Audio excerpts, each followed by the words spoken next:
Welcome to my garden in Queensland, Australia. My name is Kelly and we live in Zone 9B.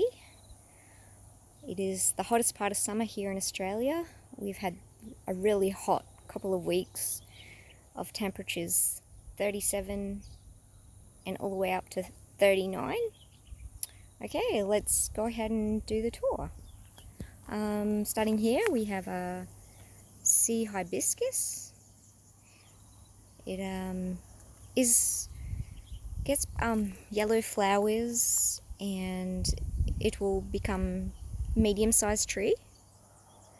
That's if it gets to the full size, because they don't like the frost, and we do get frosts here. This one has already been burnt from the frost, but it seemed to come back okay, so we'll see how it goes. And then over here we have a huge Banksia rose that's taking over, with some lovely clematis climbing up through it. Yeah, this is going to need a haircut. It's just getting a little out of control. And over here we have Eremophilus shrubs. This one gets a pretty pink flower with speckles on it. It was grown from a very small size and now it's huge. It's kind of taken over a bit. And then down here we have some evening primrose, another plant that seems to take over. And then over this side we have some zinnias, which are very, very easy. They just reseed everywhere, and cosmos, and they do not mind the heat. So they are a great filler for the garden when it gets really hot and not much else wants to flower. If you would love some colour in the garden, these are the plants to grow in the heat of summer. Down and through here, I have an aster. It's just such a pretty colour. And then more cosmos. And up here we have a tipuana tree. This grew from seed. The birds had dropped on the ground, and it actually grew 4 stems, and I just decided to leave it here because I think, why not? It's going to be a beautiful big tree one day that will provide a lot of shade for the garden and have pretty yellow flowers. Sorry about the bird bath. It does need cleaning out, definitely very soon. Down here we have Angelonia, another one that doesn't mind the heat. And Hebe, or Hebe, I'm not sure how you pronounce it. Another aster, a pink aster. I definitely want to grow more of these because they're very, very, very pretty. And then coming around, we have some more zinnias. Yep. More cosmos, more zinnias, roses that are definitely struggling. I do have another garden, which is my rose garden, and the roses in there are a lot more healthier. These seem to struggle a lot. I feel like it's because they're shaded under these big Eremophilus. Up here we have a jacaranda tree. This will eventually one day be a beautiful big shade tree that gets the most glorious purple flowers. It's actually one of my favorite trees. It's just very slow growing. So back along here, and this garden is, I'd say, 3 years old now, and there was nothing else here except some gum trees and some bottlebrush trees, so everything has been a labour of love. Here we have some Lysianthus. They are amazing because they just grow in the heat too. Another one that grows in the heat, a euphorbia.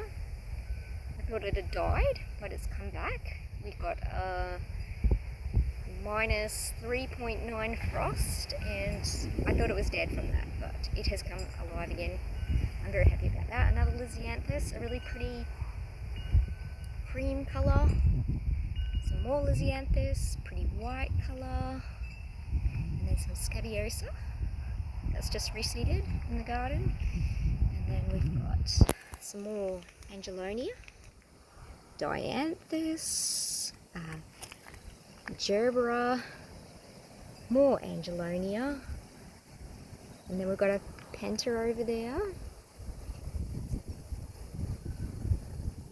Come around here, more Dianthus, and a feverfew, and then of course more zinnias. 100% my favourite. Lisianthus again, a really pretty pink peachy colour. And we have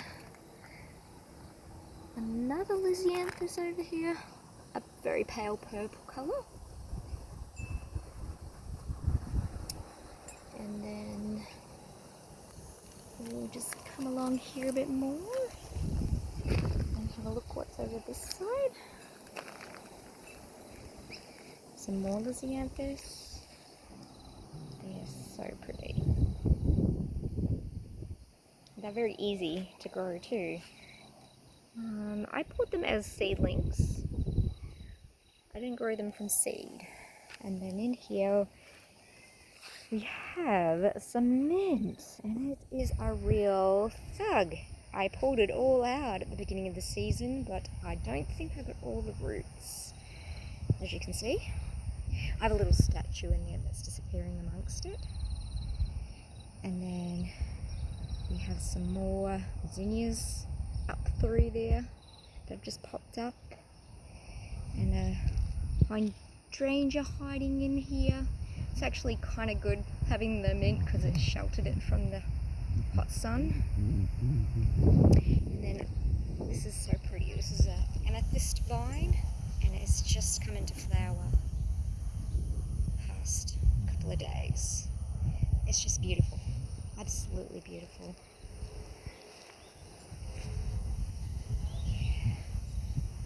And then I have a dahlia here. Actually, the dahlias are they're struggling a bit. They probably shouldn't really be flowering just yet. Usually autumn is the time they put on their show. But anyway, I think all the plants got a little bit tricked because we did have some cooler weather with some rain going back 3 weeks ago. So there's the amethyst vine. We have lovely grassy little area in here with a little pond. And the fountain does run, but it is solar powered. It's not running right now. The panel is hidden in here, and I must move it. I'm just a little nervous to go in there because we have a lot of snakes in Australia and they're not friendly. And I have seen a couple in the garden. I've seen one in that exact garden, but that was last autumn. I've seen 2 snakes so far this summer, and they're browns, they're highly toxic. So yeah, it's a bit scary to go in where there's long plants. We'll come back down this way. I have my little statue with a water bowl. Perfect for the butterflies and the bees because it's not too deep. And then more zinnias. And then we have a cup here, or false heather.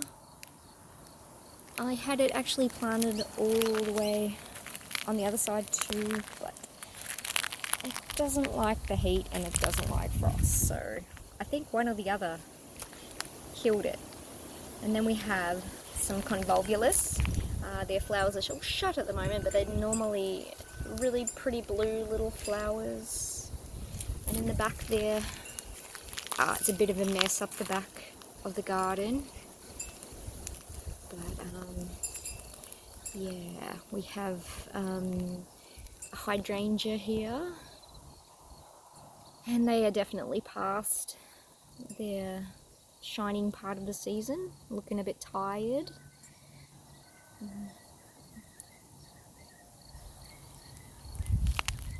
then a rose that's got no flowers on it at the moment. Another hydrangea I do love how the hydrangea flowers age. Yes, they are starting to get a bit of leaf burn, and also a couple of them have got a bit of powdery mildew. I've left the flowers on to protect the leaves as much as possible. Must get a bit of sun coming in through here, because this one has some burn on the leaves, scorched leaves, so I'm not sure whether I wait till the end of the season and move him. But then over this side we have some pretty purple, lovely little plants.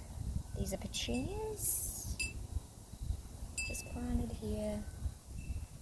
They were planted a few weeks ago, but I think this heat, they're not happy, not growing happy. But that's just part of it. If you want to have colour in your garden, you just have to try and plant the stuff that's going to grow. And some more lisianthus. I just love this peachy pink colour. And then another hydrangea in here. Yes, they do struggle in our climate. Not many people grow them in our area. It just gets too hot. As long as they're in shade though, they will be fine. They're just probably not going to do as well as they would in climates that have that cooler temperature. Some more dianthus. Yep. Some more petunias, dianthus, lisianthus. And then I have my fox who watches over the garden. And some more zinnias, of course. I'll go back down this way, this pathway.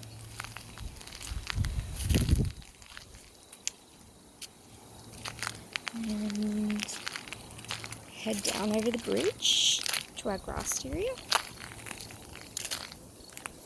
So this creek bed is now dry.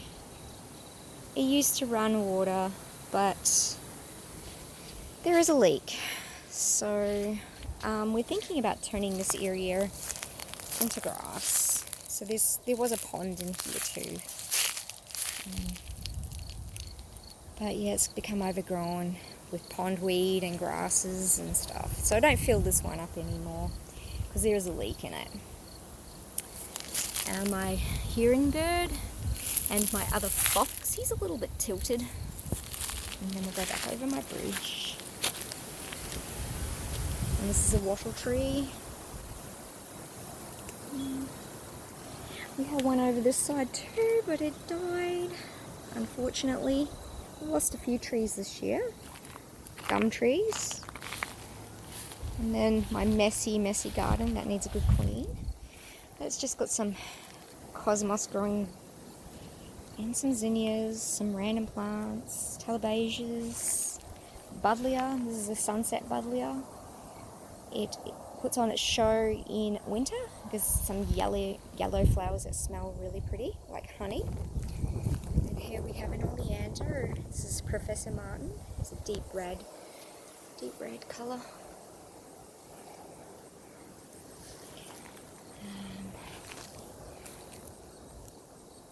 That's a waterhousia tree that is definitely struggling. And another wattle. This one is, I grew it, it grew from seed in here, so it's just enormous in 1 year. So they are very fast growing and tough, and the birds love the flowers on them too. Another oleander. Oh, and a caterpillar. A little caterpillar. I hope that one turns into a really pretty butterfly. Another buddleia, and it's actually got flowers starting on it already. So that's interesting. We've got an acacia tree.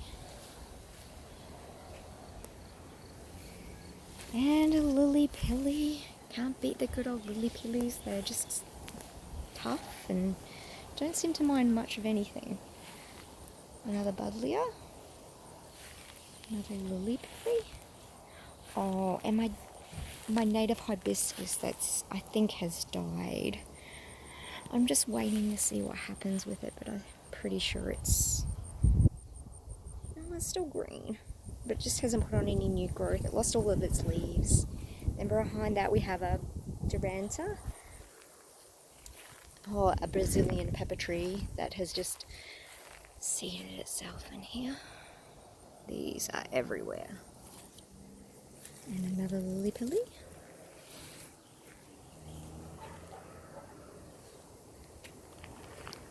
And a white Duranta with an acacia tree. Another lily pilly. Here's another native hibiscus that's still living. Very grateful for that. And another buddleia in behind there. And then we have a mulberry tree. And then if you look down here, this is another part of the garden. I'll show it to you another time though. It would take too long to tour that one as well. So we're just touring the fenced garden today. And this is the pond here that pumps the water down to the other big pond that we have, and then down through the creek back again. So we have a creek that runs all the way, but I'll show you that in another video. So this garden here has some lovely grass and some very big gum trees that I'm not a fan of because they just drop branches and they're very messy, and like I said, we've had a couple die, so I'm not sure what's going on there. But anyway, back over the bridge and we'll have a look at my veggie garden. And we'll come this way for a little walk through the path, little seating area right here.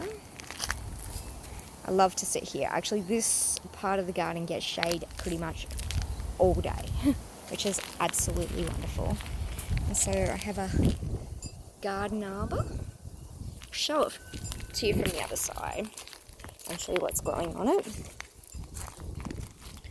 Okay, so I have been trying to get it covered as quick as I can.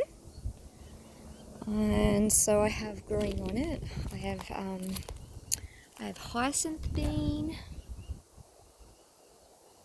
and I have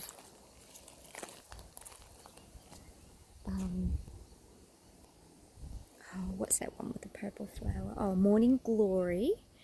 That's just popped up everywhere in the garden. I did not plant that. So they're closed up for the day too, it seems.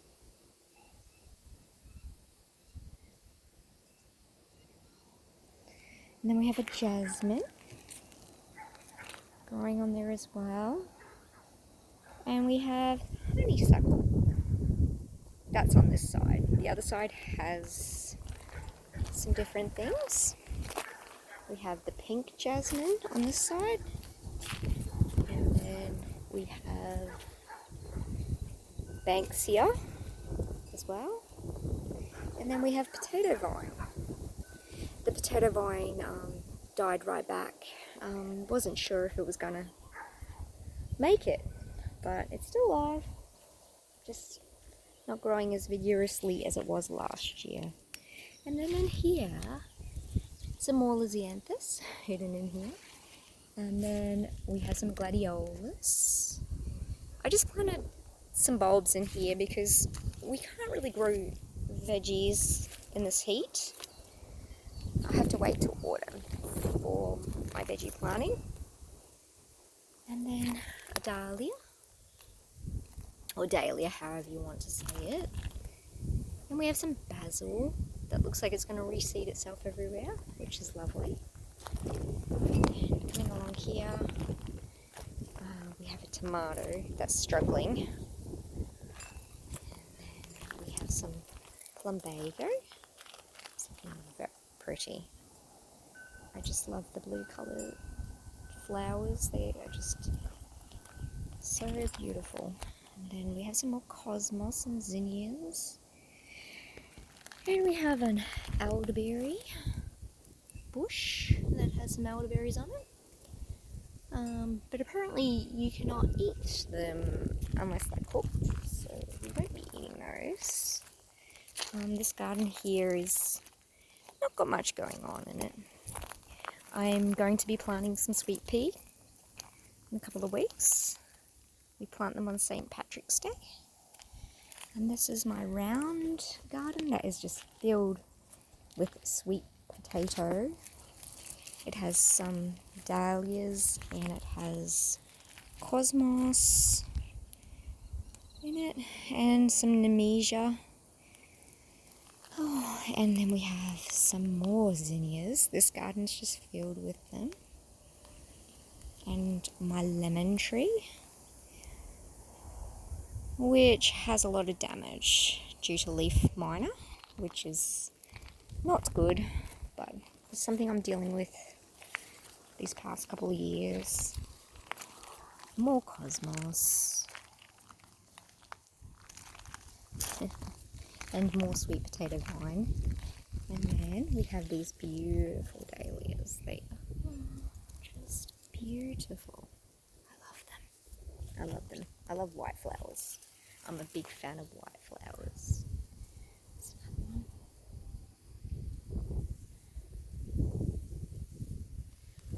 A lily-pilly tree growing up in there.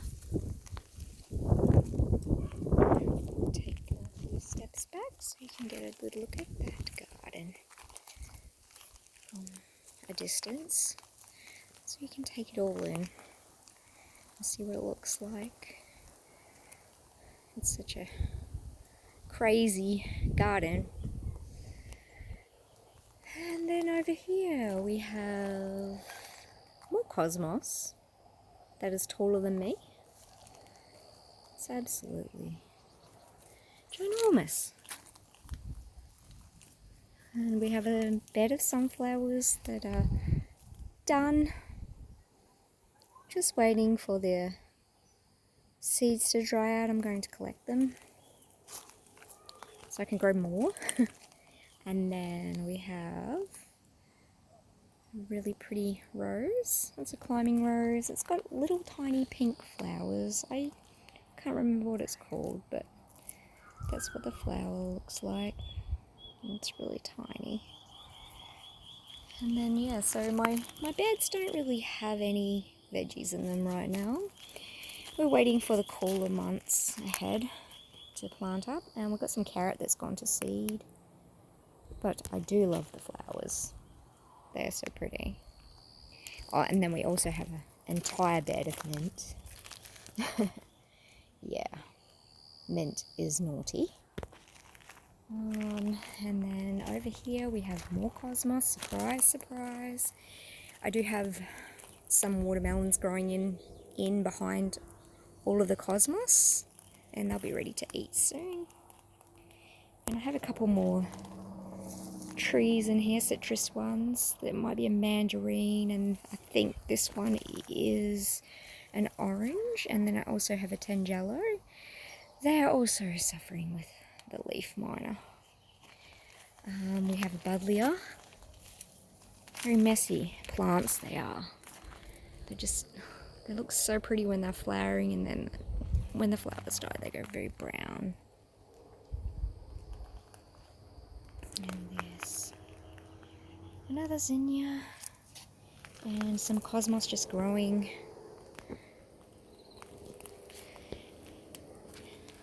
And more zinnias. These are all plants that have reseeded themselves. And then along here, this is a plant that comes from the lily-pilly family. It's a cascadia. It gets really pretty pink fluffy flowers that turn into this little pink fruit. I'm not sure if the birds eat them or not. I haven't seen any birds eat them. There's another view of my zinnias. And another view down the pathway, this pathway. So we'll just go for another quick walk around so you can get an idea of the garden.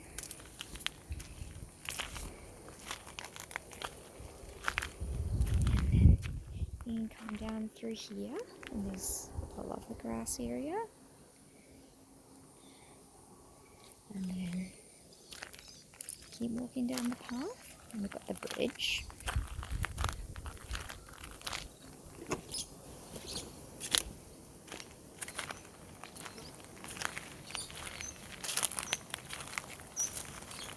That has another path that leads to the pond garden.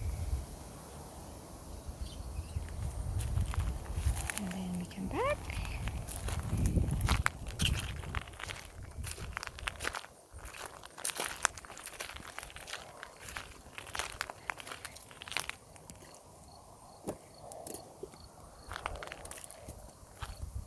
And we'll go down this way. So you can go down just from where we came, or down this way. And go down this way. And that leads to the arch, which then leads to the vegetable garden with no veggies in it. Well, not many veggies in it. We'll finish over here at the zinnias. Thanks for watching, and well, it's my first ever video, so it's a bit rough. Sorry about